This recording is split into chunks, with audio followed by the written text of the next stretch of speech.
ദൈവതിരുനാമം മഹത്വപ്പെടുമാറാവട്ടെ. എല്ലാവർക്കും നല്ലൊരു സുപ്രഭാതം നേർന്നുകൊണ്ട് 2025 വലിയ നോമ്പിൻ്റെ 39 പ്രഭാതത്തിനായി ദൈവത്തെ മഹത്വപ്പെടുത്താം. എല്ലാവർക്കും സന്തോഷമാണോ? ദൈവമക്കളെ, ഇന്ന് നമ്മൾ പഠിക്കാനും ചിന്തിക്കാനും പരിശുദ്ധാത്മാവ് നമ്മെ പ്രോത്സാഹിപ്പിക്കുന്നതും പ്രേരിപ്പിക്കുന്നതും സാത്താനും അവൻ്റെ ഉപായങ്ങളും തന്ത്രങ്ങളും നമ്മൾ അറിയണം എന്നുള്ളതാണ്. കാരണം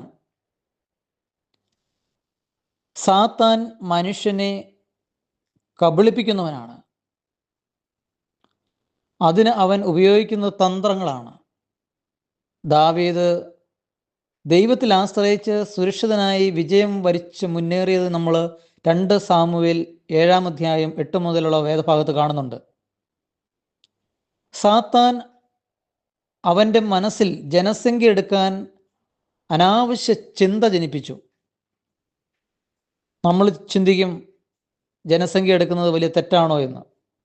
ദാവീദിൻ്റെ തെറ്റ് ദൈവത്തിൻ്റെ ശക്തിയെ മറികടന്ന് മനുഷ്യബലത്തിൽ ശരണപ്പെട്ടു എന്നതാണ് പിന്നീട് സംഭവിക്കുന്നത്.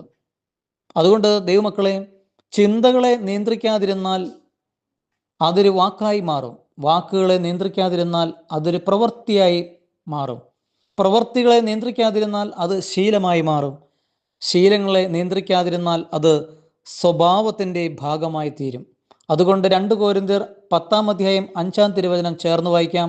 ക്രിസ്തുവിനെ പറ്റിയുള്ള അറിവിനെതിരെ ഉണ്ടാകുന്ന എല്ലാ ചിന്താഗതികളെയും ഞങ്ങൾ കീഴ്പ്പെടുത്തുന്നു.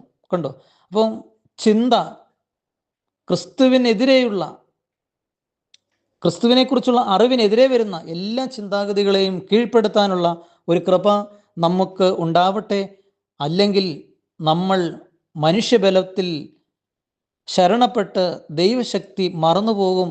നമ്മൾ തകർന്ന് തരിപ്പണമായി പോകും. അതുകൊണ്ട് സാത്താൻ എടുക്കുന്ന അവൻ്റെ ഉപായങ്ങളും തന്ത്രങ്ങളും അതിജീവിച്ച് കരകയറാൻ പരിശുദ്ധാത്മാവ് ഒരു പുത്തൻ അഭിഷേകം ഈ പ്രഭാതത്തിൽ തരട്ടെ.